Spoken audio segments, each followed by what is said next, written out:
Hai, gue Ardi. Di episode bermalam kali ini gue akan membahas sebuah kasus remaja perempuan.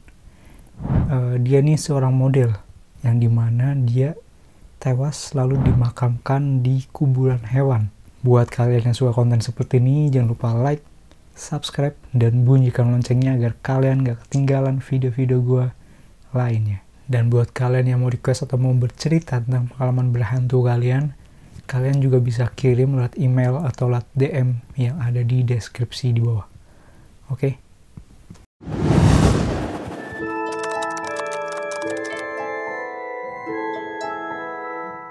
In Her Skin, yang dimana film ini adalah film drama Australia diproduksi pada tahun 2009. Disutradari dan ditulis langsung oleh Simon North. Film ini didasarkan pada kisah nyata yang dimana kasus pembunuhan Rachel Barber yang berusia 15 tahun yang hilang pada tanggal 1 Maret 1999.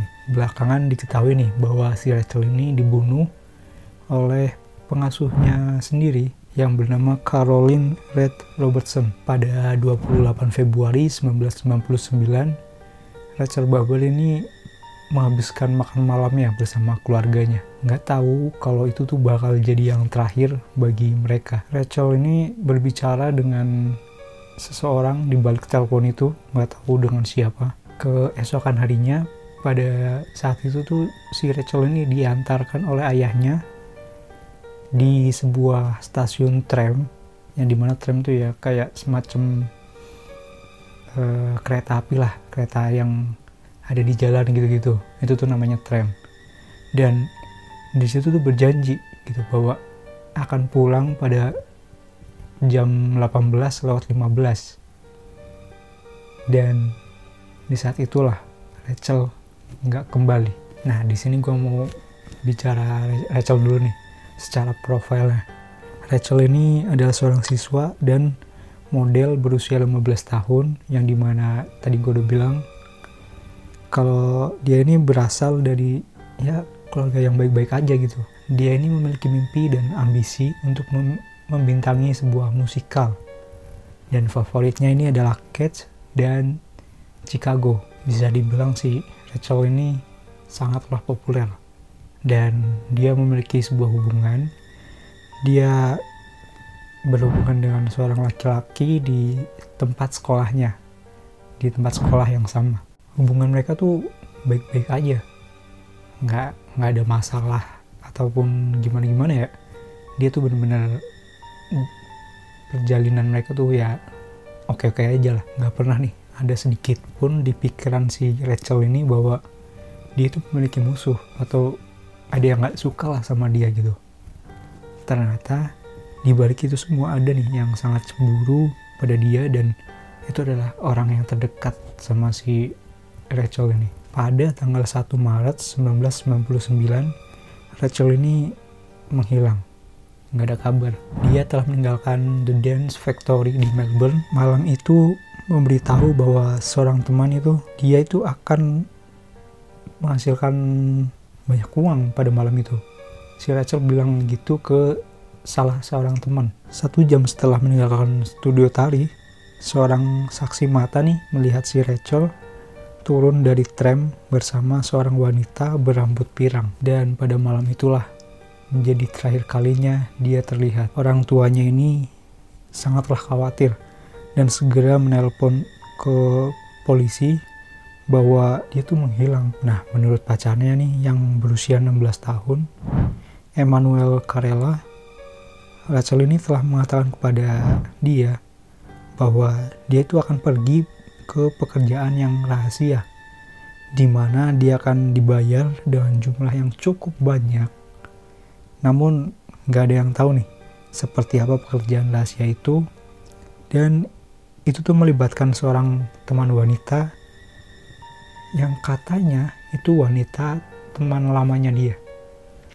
Oleh karena itu dia ya udahlah merasa aman gitu, karena kan sama temennya. Ya udah, malam itu ketika Rachel nggak ketemu nih sama ayahnya waktu di tempat penjemputan, yang dimana waktunya tuh udah ditentukan gitu. Dan orang tua mereka tuh jadi khawatir bahwa apa yang bakal terjadi sama dia. Elizabeth, yang dimana itu ibunya si Rachel ini, menelpon si Manny sama teman-temannya Rachel nih buat menanyakan apakah ada di sana atau mereka ada yang lihat lah seenggaknya gitu. Michael atau ayahnya si Rachel ini, dia udah mencari keliling kota dan nggak ada tanda-tanda bahwa si Rachel itu ada. Akhirnya ibunya ini melapor lah ke polisi, melaporkan bahwa Rachel ini sebagai orang hilang. Pada keesokan harinya, keluarganya nih memberikan foto si Rachel lah ke kantor polisi untuk dimasukkan dalam laporan. Tapi nih, polisi tuh yakin bahwa Rachel itu mungkin aja main di rumah temennya. Ya udahlah, akhirnya si Elizabeth ini atau ibunya ini balik dan dia mencari catatan telepon untuk mencari petunjuk keberadaan putrinya ini. Dia melihat nih nomor telepon yang nggak dikenal, yang pada saat itu tuh menelpon rumahnya jelang-jelang hari di mana Rachel ini menghilang. Siapa tahu kan orang yang ada di telepon itu tuh ternyata itu pembunuhnya gitu. Lalu nggak berselang, tubuhnya ini udah ditemukan. Polisi akhirnya menelpon lah ke Rachel bahwa pada 13 Maret ini 1999 untuk memberitahu ke mereka bahwa mereka itu telah menemukan tubuhnya dan dia telah dibunuh secara brutal. Tubuhnya ini ditemukan di Kilmore, di mana dia dimakamkan di kuburan kecil dengan kabel telepon yang masih terikat di lehernya. Caroline Red Robertson, 19 tahun, ditangkap sehubung dengan hilangnya dan pembunuhan Rachel. Kabel itu dilacak kembali ke tempat kerja Caroline. Caroline Red Robertson ini adalah teman keluarganya. Dia pernah mengasuh Rachel dan adik-adiknya di masa lalu. Tetapi nih, seiring waktu dia mulai mengembangkan obsesi dengan Rachel karena kecantikan dan popularitasnya itu. Jadi dia cemburu lah kepada Rachel. Nah, kenapa bisa tahu kalau si Caroline ini adalah pelakunya? Jadi tuh rekan kerjanya mengatakan bahwa Caroline itu telah mengambil beberapa cuti dengan alasan sakit.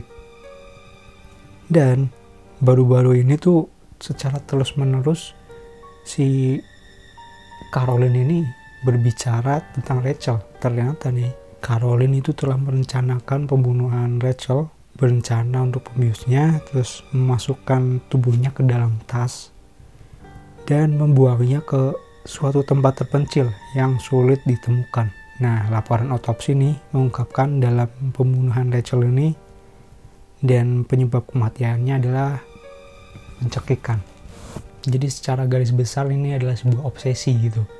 Si Caroline ini ingin menjadi Rachel dan bermimpi mencuri identitasnya gitulah. Dia percaya nih kalau si Rachel ini memiliki semua kualitas yang diinginkan, yang dimana tuh ada kekurangan dalam dirinya. Ditemukanlah sebuah buku di dalam buku pembunuhan yang di jurnal termasuk catatan dan sketsa dirinya dengan kata-kata yang merendahkan dirinya sendiri. Ya bisa dibilang tuh ini tuh kayak insecure gitu lah. Kata-katanya tuh kayak gemuk dan jelek. Dia ini sangat sadar tentang dirinya, terus tentang penampilannya, dan merasa bahwa orang lain di sekitarnya itu menjelekkan dirinya. Bahkan timbul perasaan negatif yang dia miliki tentang dirinya sendiri. Ya kalau kata-kata orang itu adalah insecure lah gitu. Nah, jadi kejadiannya tuh ketika polisi datang ke apartemen Caroline, mereka ini menemukan Caroline terkunci dan memanggil pemadam kebakaran untuk masuk. Mereka menemukan Caroline pingsan di lantai. Kemungkinan bahwa dia ini terkena serangan epilepsi begitu. Dan bisa dilihat kalau di situ tuh si Caroline ini lagi berkemas buat pergi ke suatu tempat. Dan dia juga baru aja merubah warna rambutnya. Dan belakangan diketahui bahwa Caroline inilah yang dimaksud sama saksi mata terakhir kalinya si Rachel ini terlihat. Nah, penyelidik nih bisa menghubungkan Caroline dengan Rachel melalui catatan telepon.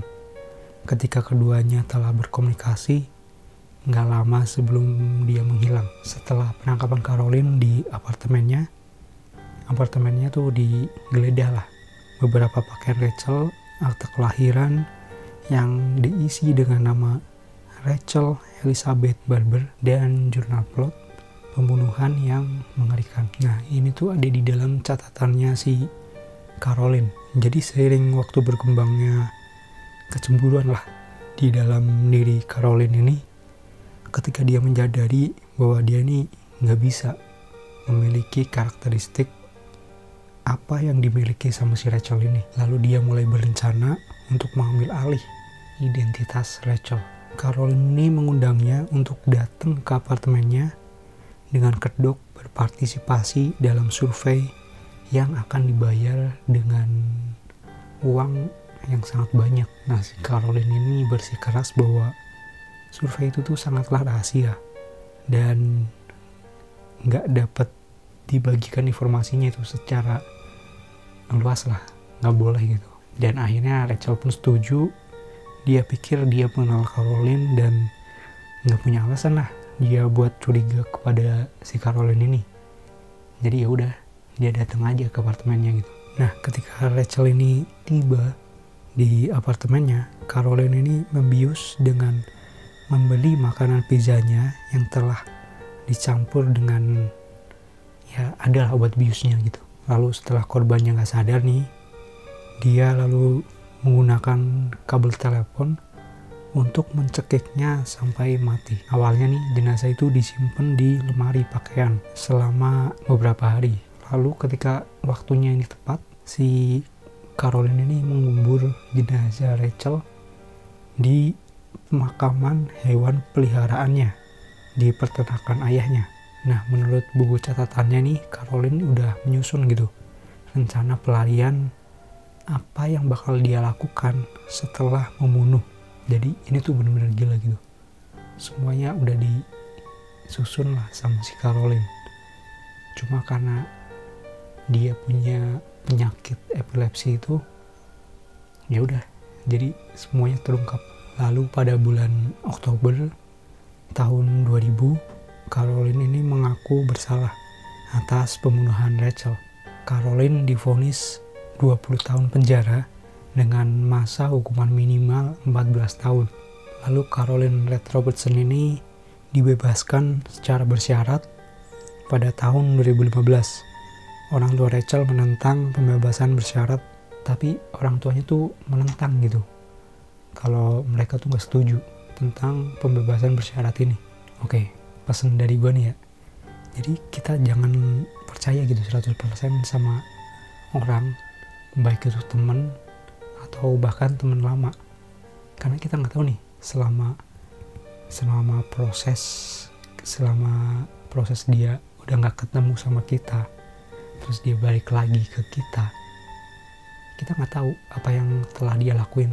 Dan itulah sekilas cerita bermalam kali ini. Buat kalian yang suka konten seperti ini, jangan lupa like, subscribe, dan bunyikan loncengnya agar kalian gak ketinggalan video-video gue lainnya. Dan buat kalian yang mau request atau mau bercerita tentang pengalaman berhantu kalian juga bisa kirim lewat email atau lewat DM yang ada di deskripsi di bawah. Gue Ardi, sampai jumpa di video gue selanjutnya. Ciao.